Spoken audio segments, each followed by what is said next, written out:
All right, let's go. Here we go. We're coming with a topical discussion here because there's something that is it's not really a bugbear of mine. So recently, you've seen the video that kind of blew up on Facebook. Talking about the Simon Sinek one and the Millennial Question, right?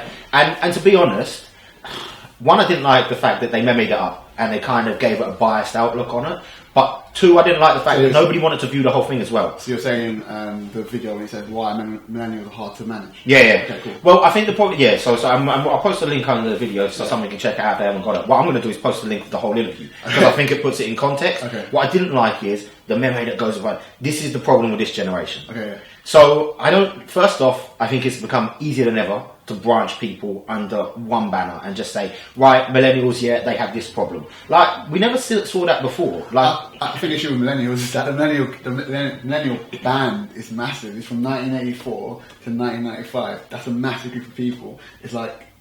Yeah, but they blend them on the whole thing. So first off, for me, you've got like first gen ones and second gen ones. You're almost coming towards like third gen ones, right? And that's cool. But I don't like the fact that when they chuck it out there, they just brand everything. So you can't say that. What's the problem? This is exactly the problem with this generation. And then they go into all the things around it. And it's cool. They went through it like they have a sense of entitlement. First of all, they do to a degree, but you can't branch everybody under that. There's certain things on how they've been brought up. But also, I didn't like the fact that people watched it out of context. So if you watch the whole video, Simon Sinek refers to kind of his approach to leadership, and I'm a big advocate of his approach to leadership. He focuses on the people. Yeah. He wants the people to focus on the why. He wants the people to focus on their being passionate. So some of the stuff he says about the millennials, they're a powerful group of people because they're more interested in give me a reason to want to come to work. Give me a reason to go and work for your business or start this. That's what they're looking for. When you put it in context, he's kind of said they possess all the traits, but they've kind of been let down by some of the ways of their environment. I think one of millennials, as they say, is that they believe that they have a high level of expectation and entitlement. And I think if you look back in history, I think all generations have had a level of entitlement and expectation. I think we have a greater sense of self-awareness with this sense of group of people because we have social media. And we have Facebook, we've got Instagram, we've got Twitter, which then lets you into more of how their mindsets work.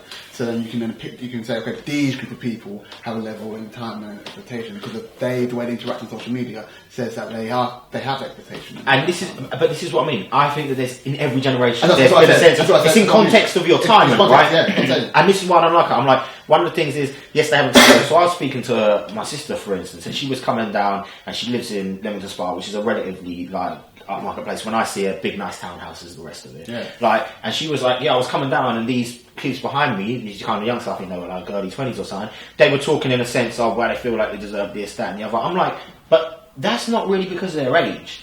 That's because of the environment they're brought up in. Because I could go and take somebody out of like somewhere like a Hackney or a Brixton or somewhere where they've struggled to come up, and they don't have that same sense of entitlement. They know the graft, they know the hustle, right? Because that's what they've been brought up in. So, and maybe it is because it's so broad, but because that timeline is so broad, and I don't think anybody really fully justifies what is millennial, but they don't split them up either. Yeah. So if I consider myself as a first gen millennial, I don't see myself falling into some of the traits that some of the later generations. So what traits are you talking about in particular, like that which irks you? So I think there is a sense of within the group they do have a sense of entitlement because of what they have access to in the world. So I think that there's this view of I can just get something into becoming if I just talk about it. I feel like there's so much out there nowadays where you can listen to all the motivational videos. Well, this is what I mean. And people buy into that. Like if I just think about it, then it will happen for me. Yeah. And I'm like, the thought process, and we focus on it all the time, it's all about how your mindset is. But then people don't really back it up. They're like, they sit around, I talk a great game, but their actions aren't congruent with what they're trying to do. So I think there's a level of entitlement to that degree. So they actually think, I think positive things will happen, but they don't actually put the work in. So they actually think that if I just think positively, things will happen. Will happen for me. Yeah. And they don't back it up with the action. But I would not even say that falls in time. I think there's a lack of work ethic. I think we've touched on some of our discussions before. I think there is a bit of a generation of softness.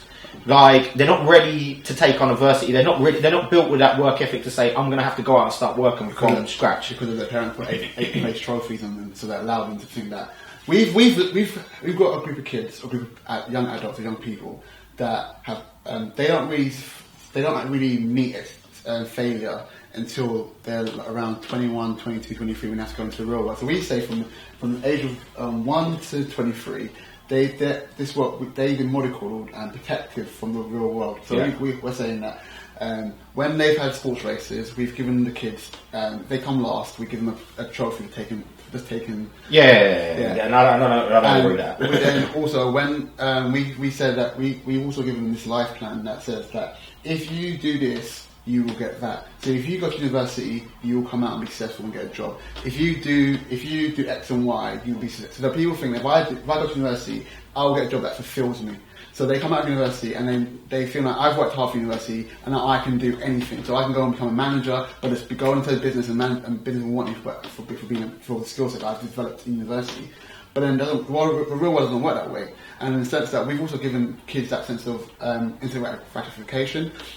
So now, if I want to watch something, watch a film's box set, I don't have to go and buy it anymore. I can just go on my laptop, go on my Xbox or whatever, and watch a whole box set in one day because if I can get this instant access to it. So people want instant access to success. So they want instant access to being to reach their goals. So in the sense that if once I'm at university, bang, I've done all the hard work at university.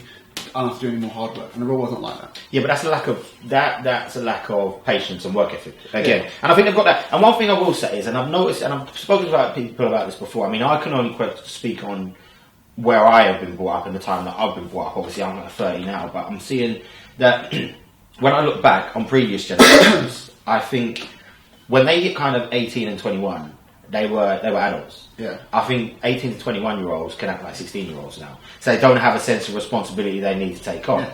And then I think when they get to 25, they're still kind of half living that world. They might go to university. They're still not really they don't have a sense of responsibility to act like an adult. They can still kind of get by. And then you've got you get to 30, and we reference this on this, and we're going to talk about this on one of our other videos. People get to 30, and then there's something about 30. 30 is like the new 21. It's a watershed moment. Well, it's the moment where they go, actually, I haven't got anything that I expected to have. But I'm like, what is it you expected to have? Because you ask them, and a lot of times when I was growing up, you ask people what you want to do in life, and I had quite laid out a plan, but then you ask a lot of people, they're like, I don't really know. It was as well as the expectation at 30 that you'd be married, or you'd have a house, or you'd have kids. Is that expectation of that? We're putting the expectations of the old world into the new world. So in like 50 years ago, if you're 21, 22, you'd want to start you'd be buying a house, you'd be starting a family. Nowadays, the way the economy works and the way that the world works, now people they actually hold it for a little bit later in life. So the majority of people don't actually have children so young, they have children actually later on in their lives. So then there's an expectation that if you get to 30, in 50 years ago, if you get to 30, you should be fully set. But now in today's world, if you're 30, you're still, it literally is just beginning. But that's what I mean. My 30 is like the new 21 because they're getting to a point of now I'm 30, now I should be an adult. Yeah. But then they kind of go for a flip side. They're like, right, now I'm 30, I should be an adult. Oh, damn, I'm 30. Have I just missed the boat? And then all of a sudden they go into as I said, like this pre-midlife crisis, like super early one. Oh my good lord, I'm 30. I haven't achieved anything. I'm not enjoying my job. I haven't got a family. Yeah. Oh my god, where am I going to find the girl of my dreams? How am I going to set that? They fall into all of this and they just lose. They lose their stuff, man. Yeah. I'm like, and even the ones who are settled down, they're like, actually, I'm not happy. Is it too late? Am I destined for this? And so I do see that mentality. And that's the reason why people get stressed because the people have that expectation. They believe that the expectation of the last 50 years should relate to today, and they have that expectation. If I'm not where I should be, that's based on the expectation of the previous 50 years. Then I'm failing in life, and they feel unfulfilled, and then they get depressed, and then you get the high levels of depression. Millennials, which you probably didn't get in the previous generation because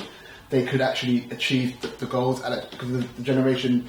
I think your goals should match the times you're in the sense that we have to be put in context. Yeah, we put in context, and we cannot be putting on old goals in today's times because then you have that expectation gap. I don't even think it's old goals. I think it's the way that people approach life. So I think what is good about the younger generation is they are looking for. I think Simon Sinek on the film, he's like, yeah, they want to make an impact. What the hell does that even mean? It's a good point because what is I want to make an impact? You can't say I want to make an impact. You should have something you want to do that will make a difference in the world. So just saying I want to make an impact, that's just a buzzword, right? But I do think that there is place where they put more emphasis on, I want to have a purpose in what I'm doing, as opposed to previously where it was more of, well, I need to go and do a 9 to 5 because I need to feed my family, and that's just the way the world works. I think that you've got this whole group of people who are looking for a way to kind of make a difference and change the world, and then they've got more access than ever to be able to do it. So your instant access to stuff, you can use that just as easily to pursue any form of passion, as opposed to a reason. I mean, you can use it to consume boxes the way you want. Yeah. I don't agree with that personally, but that same instant access that can make it easier for you to just kind of, right, I need that instant gratification, also gives you a lower barrier to being able to pursue whatever you want. I just think I think in that it can be difficult to a degree, in as much as when you've got the whole social media world, I think people always found it hard to fail in public. But public used to refer to your kind of close net of people. Yeah. So when you failed, you kind of, I failed, but I can start again because there's not too much shame around it. Yeah. There's kind of a stigma around failure now. But your failure now is visible to the whole world. Yeah. Through your Facebooks, through your Twitters. And then you've got the people who are, again, when we were talking about it, and when he talks about it on the video and the dopamine hit that you get when people get your likes. And I do understand what he said about that. I think millennials tend to be more susceptible to it because they are the highest users of these platforms. Yeah. But that said, the usage is expanding to different demographics, right? And everybody is kind of susceptible to the same risks of becoming addicted to it. I see it in some people a lot more than others. So you said, at the beginning of the video, you said that you don't like labelling all millennials into that group of what's wrong with millennials. So how would you divide them? So would you say you're a first generation millennial? What separates you from second generation millennial? It does. So the only difference is the only difference is the context of what they're brought up in the environment they're brought up in. So, and as I've said before, for me, increased social media usage, increased phone usage, I'm never gonna look at it as a bad thing. I think it gives you an opportunity to be able to treat more in life and get access to more and connect to more people than something to restrict you. But it's the approach that you take to using it. Okay. So I see people in the first generation, where I consider myself, and the second generation, who are as addicted to each other. I also see ones in the first generation who don't become addicted to their phones and social media. Yeah. They use it in balance.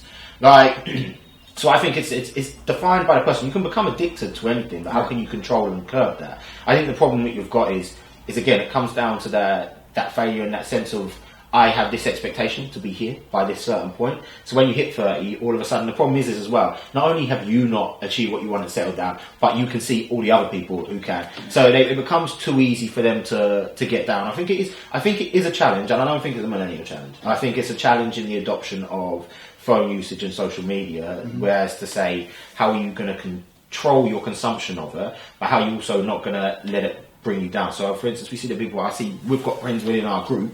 They put up stuff on Facebook to antagonise and get people, but they don't put it up to share a response. No. They put it up because they want to see 50 people like it, or 25 people share it, or 100 people share it. Make people feel important, make people feel happy. You get a dopamine effect, like you were saying. You get that happiness, you get a buzz. It's people liking or interacting with what you posted. And that, but again, and I see that across different ones. I think, again, my bugbear is just, I don't like that everybody's branched under the same thing. Okay. I don't think that there's ever been any generation who's not faced the same kind of challenge. We face, arguably, technology makes it a bit more difficult. But then again, there's always been advances in technology that generations have had to deal with, right? So it's just more public and apparent there. I think, again, my bugbear is, I don't like when everybody just says, nah, but this is a problem. My real issue with that was, this is the problem with this generation. And I saw it being posted by people who are my age. Yeah. And I'm like, you are now saying the problem with yourself. But then you talk to them, and I'm like, well, I'm not really talking about that. Everyone does that. Everyone likes to separate themselves from the issue. So they say, oh, it's not us, it's them. And everyone does it. I don't even think it's that. Do you know what it is? I think it falls into that, I need the fix. So they saw it, they didn't view it, and then they just shared it out. I actually went to somebody, why don't you take a look at... So they posted the 15-minute millennial answer. I said, right, I suggest, as part of watching that, you watch this, the full interview. The response was, well, no, I think you should watch my one before you say any comment back on it. I'm like, it's the same thing. I said it's the full interview that he's taken the answer out of that gives it full context. Yeah. But my link didn't have a meme by it. Yeah. It didn't have something that's going to grab people's attention. Yeah. So it falls down to that same thing. And arguably, again, I don't think it's millennials. Everybody's susceptible to it because people use their phones more. Yes, when it was only millennials, they adopt it faster, the younger generation, but they don't use it. How would you go about closing the expectation gap for millennials? Because that's what we're saying. We're saying millennials entitlement and have expectations. How do we close that expectations and the entitlement? I think you need to encourage. I think you need to encourage people to branch out and stop at an early age. Yeah. So stop trying to bring them up in the old way of working when we have access to this new wonderful way of working. So where they have a desire to do something that they're passionate about, something that they feel is going to make a difference, don't tell them, no, that's not the option because that's not the sensible one, you should follow this route. Don't put settle down with a family. Parents shouldn't put insecurities on their children, insecurities on their children, and that saying, oh, you should go and get a safe job, you should go and do the old way of thinking, if you want to do something, to go to university, we should let children follow their passion. I think they should just encourage them. The only time that I see that, the only time I tend to see that in youngsters is when it comes to sports. Okay. Because kind of parents grow up and guys are kind of bad for it. Like, I want my son to be a footballer, so they put them in a position to do it from an early age, and that's cool. Yeah. But then when it comes to something else, well, I want to pursue this, they kind of don't encourage it. Well, they semi-encourage it, but they don't really. Yeah. Like I've got a colleague I work with, and he said, yeah, his daughter wanted to pursue this, and she wanted to take up boxing, for instance. And he was like, you can do that, but then she's got some other stuff she's doing on the outside. He's like, I'll fully support you, you just still need to be able to focus on this as well. But he didn't shut it down and say no, and I think way too often people shut it down and say no. You force the younger people into a career and kind of a life that they're not happy with, and then we wonder why they fall into depression, because you've beaten all of their passion and their creativity out of them. Yeah. And as we've said in the previous video, it's never too late to get started, but we don't need to force anybody into a position where they're making that decision in the first place. So also, would you also say that we have to expose people at early age to failure? I think if you encourage them to pursue something, they will naturally hit those failures anyway. Okay. And then you encourage them, and you might as well get that out of the way at an early age, where the impact of it is just you have to deal with the fact of failure. Whereas as you grow up, the impact of a failure is not insurmountable, but it will have a bigger impact. So if you're doing it at 25, 26, 27, 28, or your 30s or your 40s, the impact it's going to have on you is going to be more different to if you're doing it when you're 15 to 20. Also, if you experience failure at an early age, you'll reduce your level of entitlement. A level of expectation, because you know that you have to work harder for. Sometimes if you fail something, you might have to work harder for it instead of like expecting it to happen for you. Well, you appreciate the value of hard work, right? Yeah. And again, and this is why I'm like, I see several out there who do appreciate the value of hard work. It's more you're a product of your environment. Okay. So it's not the time of it. It's not the generation themselves. Yeah. Generation is just a contributing factor. That defines what is going on in your environment. Mm-hmm. What it is the full context of what it is. So if you're from a generation where traditionally you've got a lot of people who are brought up in kind of more higher class, so they've got access to it, so their parents chuck money at them, they look after them, they get them to, they pay for their school, for example, they force them down a university route, they kind of mollycoddle one thing. But in the same generation, I can have the same kind of parent, the same type of family, but the parent takes a different route. Yeah. They say, well, I'm not going to give you, I'm going to support you, but I'm not going to give you everything. You're going to go out and get that yourself. You need to understand the value of hard work. You're building resilience with that. So it comes a lot into parent, and I wonder, it will be interesting to see what it looks like in 20 years from now. Okay, I think 20 years from now you're having softer children. Well, this is the thing, because you've got everybody now saying, well, they're having all these discussions about, and because we've got access to the data now, because we've seen the first generation, we've kind of seen the potential mistakes that we're making. So are we going to do a flip turn and start really encouraging people to pursue what they want because the barriers are lower and they can get in? Or are we going to continue down this route of, at some point in time, you need to reach a point of critical mass, and the old model becomes outdated and you stop using it anymore and you embrace the new model. Yeah. I wonder what it will look like 20 years from now. Will we be seeing 15 to 20? Because you see it, we're starting to see it already, right? You've got that, so it was Leon we were talking to, and he's talking about that little girl Tiana who reviews toys. Yeah. She's a little girl, she's a YouTube superstar. Yeah. Like, so you're seeing it already. I'm wondering what it's going to be like in 20 years from now. Okay. Is everybody just going to, because of the same flip turn where everybody says social media is a problem, where all of it becomes access and it's just habitual, will it mean that the person who's 15 already can create their first big company. Because you get that happening more now than you've ever had. It was difficult for you to do that before. You had kind of like the natural hustler mode kids that were growing up and they always knew how to go and make money. So when they went into the business world, the growing world, they had already adopted the mindset that it took to kind of go forwards and conquer. Nowadays, what we're seeing is the people who have got that, they've got access to more. What we're going to see where the parents that are having kids now, how are they going to bring up their kids? Are they going to encourage them or are they going to branch them in? Because if they branch them in, I wouldn't say that we'll get softer because money is what money is. You can only chuck so much at somebody of what you have available. Yeah. I would say we'll continue on this rut and we'll still see the heightened levels of depression. We'll still see people getting to their 30s and saying, I haven't made it yet. Or we can flip turn it and everybody, the kind of generation that we see, or the people within this generation who have been like, I've had this problem, so I don't want my kids to have that. I'm going to encourage them. I would like to think that that's the direction we're going to go in. So in that mindset, then you have more disruptors that will be coming out and creating new things, more innovation. So we won't be beating innovation out. Children will be inspired. Innovation will become the norm. Yeah.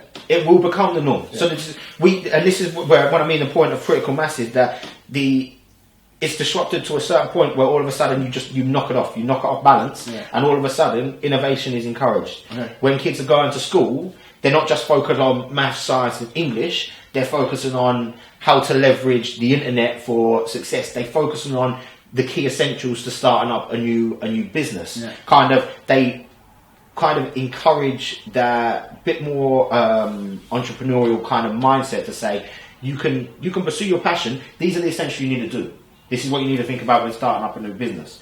This is what and it's more focused on, because the problem we've got at the moment is schools are teaching kids to follow, they're teaching them things that they can't use in the real world. Yeah, that's right. You're using an old model in a new world setting. And that's what's causing the expectation gap. We have the old model going there and the kids are following the old model, the old way of doing things. And when it comes to the new world, it's not matching and you have a massive expectation gap or this is what I'm supposed to be doing and it's actually how the world is and we need to close that expectation gap and make people... But I think that has to be dependent on parenting because the school system isn't just going to change. Yeah. It's not going to change until you see the data behind it. Yeah. So that needs to come from the parents to say, okay, you still got to do what you're doing in school, but I want to encourage you outside of school. I want to give you access to your video, encourage you to view things online and on your YouTube and on the rest of them. And again, when they say, I want to be a pilot, I want to start my own business. I want to have a personal trainer business and go across the world. I want to be a jet setter and I want to work off my laptop and I want to have an online business. Don't tell them no. Yeah. You don't need to tell them no. Like, in fact, you can tell them, look, do you know what? If I wanted to do that when I was younger, I probably had to wait till I was about 18 to get all of the resources around me. You can do it from 12. Yeah, it's true. Like, so again, for me, it starts from home. It's not a generation, and I think the one thing I want to get across is it's not a generational thing to me. It's in the context of the environment that you're brought up in. I think we need to get away from, that's a problem with this generation, because as much as anything else, it actually gives people in that generation an excuse. They can chuck their hands up and say, well, do you know what? They said there's a problem with my generation, so if I don't make it, I've got a reason to say that I was a failure. There's always going to be hurdles. There's always going to be things that hold you back. But when we branch people in this, and again, saying that, this is the problem with this generation. All of a sudden, there's 50% of these people who are making the problems who can now turn around and say, well, whack. This is why I'm not successful, because my generation is the problem. Forget that. That's absolute nonsense. At any given moment in time, anybody out there has the ability to make a change. It's not a generational thing, and I just think we need to move away. But I've had this conversation quite a few times because I get a bit touchy about it. Because I'm like, you're giving millennials a bad rap, and yes, some of the data points towards it, but it's the same with any subset across the course of time. You need to put it into context. What are the numbers? What are the environments they're coming up in? Yeah. Not just, well, this whole generation is like a disease. They're doomed for failure. They're not. There's so many amazing opportunities and there's so many amazing individuals out there who are just ready to blow up, and I want that to happen so that then we can start turning around and say, this is what's so great about this generation. If you're going to brand a whole generation, let's give them a reason to brand them in a good way, not in a bad way. Alright, so what do we always say? Life is only as good as your mindset, right? So my view is stay positive, stay driven. If you're a millennial, let's go out, let's prove them wrong, let's tell them there's no problem with this generation. I don't believe there is. Till next time. Peace.